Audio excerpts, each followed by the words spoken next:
Hello അസ്സാം വലൈക്കും. ഈ ബ്രേക്ക്ഫാസ്റ്റ് രാജാവിനെ പോലെ കഴിക്കണം എന്നല്ലേ, പക്ഷേ നമ്മൾ അങ്ങനെ ചെയ്യാറുണ്ടോ? ഇല്ലെന്ന് തന്നെയായിരിക്കും പലരുടെയും ഉത്തരം. കാരണം ഈ ബ്രേക്ക്ഫാസ്റ്റിന് എന്തുണ്ടാക്കും എന്നുള്ളത് വലിയൊരു ക്വസ്റ്റ്യനാണ്. തലേന്ന് തന്നെ നമ്മളിങ്ങനെ രാവിലെ മുതലേ ആലോചിച്ചുകൊണ്ടിരിക്കും, നാളെ രാവിലേക്ക് ഇനി എന്താ ഉണ്ടാക്കുക, അരി വെള്ളത്തിലിടണോ, പൂരി ഉണ്ടാക്കണോ, ചപ്പാത്തി ഉണ്ടാക്കണോ, അങ്ങനെ ഒരുപാട് ഓപ്ഷൻസും ഡൗട്ടുകളൊക്കെ വരും നമ്മളെ മൈൻഡിലൂടെ പോവുക. അപ്പോൾ ഇന്ന് ഞാൻ വന്നിട്ടുള്ളത് വളരെ സിമ്പിളായിട്ടുള്ളൊരു റെസിപ്പിയാണ്.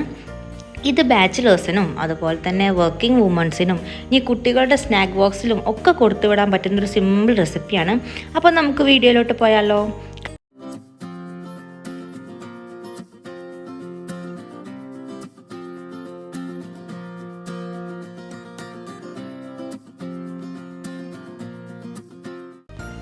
അപ്പോൾ നമ്മളിന്ന് ഇവിടെ ഉണ്ടാക്കുന്നത് റവ ഇഡ്ഡലിയാണ്. സോ അതിന് വേണ്ടിയിട്ട് നമ്മൾ പാൻ അടുപ്പത്ത് വെച്ചിട്ടുണ്ട്. പാന് നന്നായിട്ട് ചൂടായി വരുമ്പോൾ നമുക്കതിലേക്ക് ഓയിൽ ആഡ് ചെയ്യാം. ഞാനിവിടെ ഒരു 1 ടേബിൾ സ്പൂൺ അളവിൽ ഓയിൽ ആഡ് ചെയ്തിട്ടുണ്ട്. ഓയിൽ നന്നായിട്ട് ചൂടാകുമ്പോൾ അതിലേക്കൊരു 1/2 ടീസ്പൂൺ അളവിൽ കടുക് ആഡ് ചെയ്യാം. കടുക് അതേ നല്ലോണം പൊട്ടി വരുന്നുണ്ട്. ഞാൻ ഇതിൻ്റെ ഇൻഗ്രീഡിയൻസ് ഒക്കെ ഡിസ്ക്രിപ്ഷൻ ബോക്സിൽ കൊടുക്കാം കേട്ടോ. അതിൻ്റെ വീഡിയോസൊക്കെ എടുക്കാൻ വിട്ടുപോയിട്ടുണ്ട് രാവിലത്തെ തിരക്കിൻ്റെ ഇടയിൽ. സോ നമുക്ക് കടുക് പൊട്ടിയതിന് ശേഷം ഇതിലേക്ക് ആഡ് ചെയ്യേണ്ടത് ഫൈനായിട്ട് ചോപ്പ് ചെയ്തിട്ടുള്ള ഗ്രീൻ ചില്ലി ആണ്. ഇതൊന്ന് റോസ്റ്റ് ചെയ്തതിന് ശേഷം ഇതിലേക്ക് ചെറിയ പീസ് ഇഞ്ചി ഫൈനായിട്ട് ചോപ്പ് ചെയ്തത് ആഡ് ചെയ്യുന്നുണ്ട്. സോ ഇത് രണ്ടും ഇതിൻ്റെ പച്ചമണ്ണൊക്കെ മാറി ഒരു ഗോൾഡൻ കളർ ആകുന്ന വരെ നന്നായിട്ടൊന്ന് റോസ്റ്റ് ചെയ്യാം. നെക്സ്റ്റ് നമ്മൾ ആഡ് ചെയ്യേണ്ടത് ഒരു പിഞ്ച് അളവിൽ കായത്തിൻ്റെ പൊടിയാണ്. ഇത് നല്ലൊരു ഫ്ലേവർ നൽകും കേട്ടോ. ഇപ്പോൾ നമ്മുടെ ഇഞ്ചി പച്ചമുളകൊക്കെ ഒരു ഗോൾഡൻ ബ്രൗൺ കളറായി തുടങ്ങിയിട്ടുണ്ട്.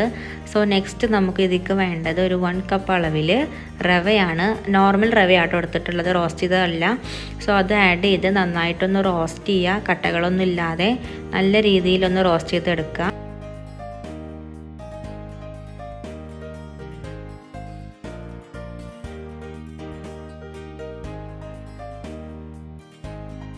ഗോൾഡൻ ബ്രൗൺ കളർ ആവണമെന്നില്ല, നമുക്ക് ജസ്റ്റ് അതിനൊരു വാട്ടർ കണ്ടൻറ്റ് മാറി ഒന്ന് ഡ്രൈ ആയി കിട്ടിയാൽ മതി.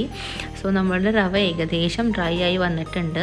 നമുക്കിതൊരു പ്ലേറ്റിലേക്ക് മാറ്റി തണുക്കാനായിട്ട് വെക്കാം. നിങ്ങൾ ആരെങ്കിലും എൻ്റെ ചാനൽ സബ്സ്ക്രൈബ് ചെയ്യാതെയാണ് കാണുന്നുണ്ടെങ്കിൽ പ്ലീസ് സബ്സ്ക്രൈബ് ആൻഡ് ബെല്ലൈക്കണും കൂടി ഒന്ന് എനേബിൾ ചെയ്യാം. റോസ്റ്റ് ചെയ്ത് വെച്ചിട്ടുള്ള റവ ഇവിടെ നന്നായിട്ട് തണുത്ത് വന്നിട്ടുണ്ട്. സോ നെക്സ്റ്റ് നമുക്ക് റവ ഒരു ബൗളിലോട്ട് മാറ്റിയിട്ട് ഇതിലേക്ക് വേണ്ട അടുത്ത ഇൻഗ്രീഡിയൻസ് ആഡ് ചെയ്യാം. ഇതിലേക്ക് അടുത്തതായിട്ട് വേണ്ടത് 1 കപ്പ് അളവിൽ പുളി ഇല്ലാത്ത തൈരാണ്. ഇനി നിങ്ങളുടെ കയ്യിൽ പുളിയില്ല തൈരാണെന്നുണ്ടെങ്കിലും കുഴപ്പമില്ല, നമ്മൾ ഇതിലേക്ക് ഉപ്പ് ആഡ് ചെയ്യുമ്പോൾ അതിനനുസരിച്ചിട്ട് ആഡ് ചെയ്താൽ മതി. സോ ഞാനിവിടെ ഒരു 1 കപ്പ് അളവിൽ പുളിയില്ലാത്ത തൈര് ആഡ് ചെയ്തിട്ടുണ്ട്. പിന്നെ അതിലേക്ക് ഒരു 1/2 കപ്പ് അളവിൽ നോർമൽ വാട്ടറും കൂടിയാണ് ആഡ് ചെയ്യണത്. നെക്സ്റ്റ് വേണ്ടത് ആവശ്യത്തിനുള്ള ഉപ്പാണ്. നിങ്ങൾ പുളിയുള്ള തൈരാണെങ്കിൽ ഉപ്പ് അതിനനുസരിച്ച് ഇടുക. മിക്സ് ചെയ്ത ശേഷം നന്നായിട്ട് നോക്കുക. ഓക്കെ, ഇപ്പോൾ നമുക്ക് നന്നായിട്ട് ഒന്ന് മിക്സ് ചെയ്തെടുക്കാം. നമ്മൾ വെള്ളവും അതുപോലെ തന്നെ തൈരും റോസ്റ്റ് ചെയ്ത് വെച്ചിട്ടുള്ള റവയൊക്കെ നന്നായിട്ട് കമ്പൈൻ ചെയ്ത് കട്ടകൾ എന്തെങ്കിലുമൊക്കെ ഉണ്ടെങ്കിൽ നന്നായിട്ടൊന്ന് ഉടച്ച് കൊടുത്ത് നന്നായിട്ട് മിക്സ് ചെയ്യാം. പിന്നെ നമ്മളിപ്പോൾ ഇതിലേക്ക് ഇഞ്ചി ആഡ് ചെയ്തില്ലേ, ആ ഒരു ടൈമിൽ നമുക്ക് വേണമെന്നുണ്ടെങ്കിൽ ക്യാരറ്റ് ഗ്രേറ്റ് ചെയ്തതും അതുപോലെ മല്ലിയിലൊക്കെ ആഡ് ചെയ്യാം. ഞാനിവിടെ അതൊന്നും ചെയ്തിട്ടില്ല. അതൊക്കെ ആഡ് ചെയ്താൽ ഒന്നുകൂടി ടേസ്റ്റ് കിട്ടും. ഈ ഒരു കൺസിസ്റ്റൻസിയാണ് നമുക്ക് വേണ്ടത്. നമ്മളെ നോർമൽ ഇഡ്ഡലിയുടെയൊക്കെ ആ ഒരു കൺസിസ്റ്റൻസിയിൽ വന്നിട്ടുണ്ട്.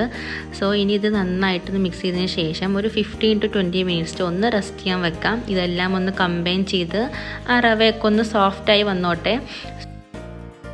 ഉള്ളത് നോർമൽ പ്രൊസീജിയറാണ്. നമ്മൾ വെള്ളം തിളപ്പിക്കുക, ഇഡ്ഡലി തട്ടിൽ ഓയിലൊക്കെ ഒന്ന് ബ്രഷ് ചെയ്തെടുത്തതിന് ശേഷം നമ്മൾ ബാറ്റർ കുറച്ചായിട്ട് ആഡ് ചെയ്യാം. ഒരു 8 മിനിറ്റ് ഒക്കെ ആകുമ്പോഴേക്കും നമ്മൾ ഇഡ്ഡലി സോഫ്റ്റായിട്ട് വെന്ത് കിട്ടിയിട്ടുണ്ടാവും.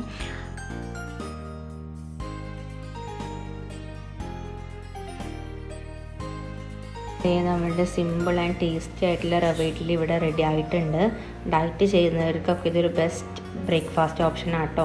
നമ്മൾ നോർമൽ ഇഡ്ഡലിനെ റീപ്ലേസ് ചെയ്ത് നിങ്ങൾക്ക് റവ ഇഡ്ഡലി ചെയ്ത് നോക്കാം. എല്ലാവരും വീഡിയോ ലൈക്ക് ചെയ്യുക, ഷെയർ ചെയ്യുക, സബ്സ്ക്രൈബ് ചെയ്യുക. അതുപോലെ തന്നെ വീട്ടിൽ ട്രൈ ചെയ്തിട്ട് ഫീഡ്ബാക്ക് എന്താണെന്ന് കമൻസിലൂടെ അറിയിക്കുക. താങ്ക്